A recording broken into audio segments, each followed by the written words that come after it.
পায়েল গাড়িতে ওঠো। আরে বললাম না আমি যাব না। আশ্চর্য ব্যাপার। ঠিক আছে, তোমার কোথাও যেতে হবে না। বাস, তোমার বাবাকে ফোন দাও। তোমার বাবাকে ফোন দিয়ে বলো আমি অ্যাক্সিডেন্ট করেছি। কেন? আমি কেন বাবাকে ফোন দিব? আমি বাবাকে ফোন দিব না। তোমাকে যেটা বলতে বলেছি সেটাই বলো।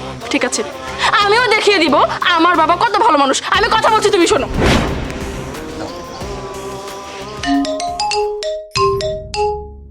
কে ফোন দিছে বাবা? পায়েল, দাঁড়াও। Hello baby.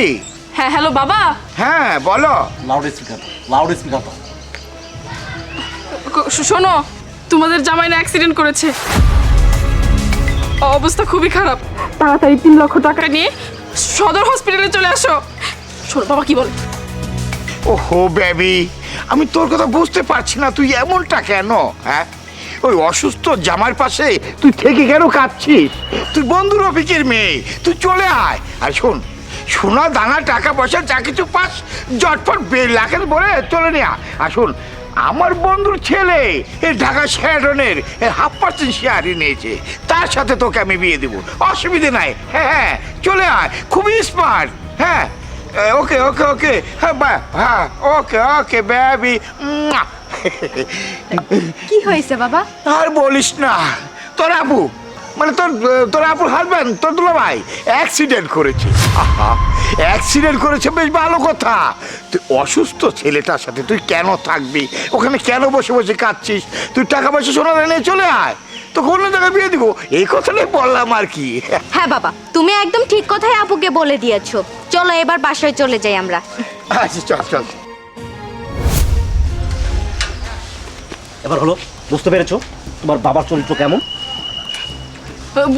বুঝতে পেরেছি, আমাকে আর বোঝাতে হবে না। তোমার মায়ের চরিত্র যে কেমন সেটা আমার খুব ভালো মতো জানা আছে। তোমার মাও দুধে ধোয়া তুলসী পাতা না। ও, এখন আমার মার কথা আসছে না? ওকে ফাইন, আমি আমার মাকে ফোন দিই, দেখো কি করে। ঠিক একই কথা আমার মাকে বলে। ঠিক আছে বলো। না, তুমি এক কাজ করো না, তুমি মাকে ফোন দাও। আমি ফোন দিলে তো বলবা যে আমি মারে শিখাই দিছি, ফোনটা তুমি দাও। আচ্ছা ঠিক আছে, আমি ফোন দিচ্ছি। দেখো ফোন দিলে কি বলে। তোমার মাকে রেখে এসেছো গ্রামের মধ্যে, আমার সাথে তুমি দূরে থাকো না, তোমার মায়ের থেকে বেশি করবে। দাঁড়াও আমি ফোন দিচ্ছি। কে কেমন? দাও, লাউড স্পিকার দিও। কেরা ফোন দিল?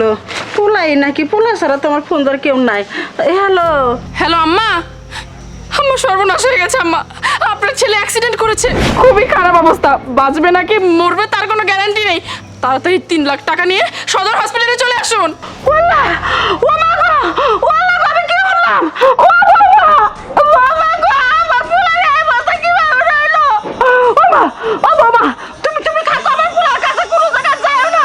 এটা আমার যা লাগে আমি নিয়ে যাচ্ছি, দরকার পড়ে আমার কিডনি বেচবো। বাবা, ওলা ওলা, আমার বুকের মানে কি হলো? আল্লাহ গো আল্লাহ।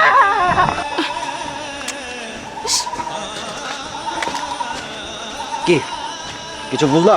Wait and see. আমার মা কিছুক্ষণের মধ্যে এখানে চলে আসবে, এবার তুমি বুঝতে পারবে মা বড় নাকি শ্বশুর বড়।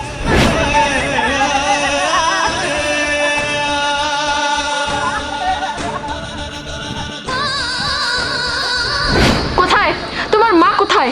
এসে একেবারে তোমাকে উদ্ধার করে দিল না? আমি বলেছিলাম তোমার মা আসবে না। বাবা, বাবা, কোলে তো গেছে। কি হয়েছে কথা বলে?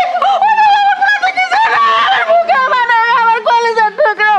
তুই কেন এসব কথা বলে গো?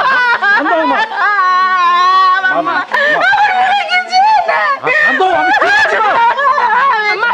আম্মা, আপনি চুপ করুন না। ও বৌমা, তুমি এত বড় একটা মিশা কথা কেমনে করে কইলা? আমার একবার তো বলা আমার কলিজার টুকরা। আপনার ছেলে কিছুই হয়নি, এই যে দেখুন আপনার ছেলে সুস্থভাবে দাঁড়িয়ে আছে। হ্যাঁ মা, আমার কিছু হয়নি। সত্যি বলতে আমি ওকে ফোন দিতে বলেছিলাম, এই মিথ্যাটা আমি বলতে বলেছি। কারণ মা,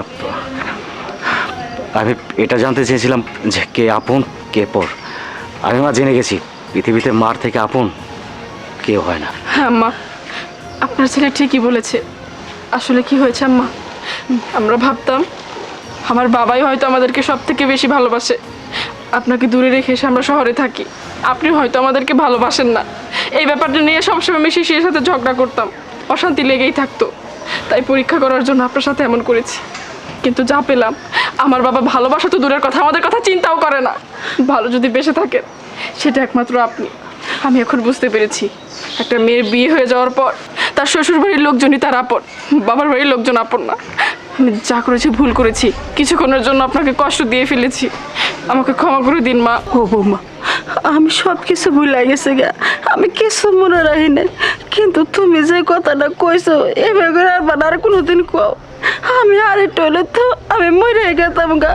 এই ছোট্টবেলায় শিশিরের বাপটা মরে গেছে গা, আমার একটা পোলা ওর মুখের দিকে তাকাই আমি বাইজে আছি।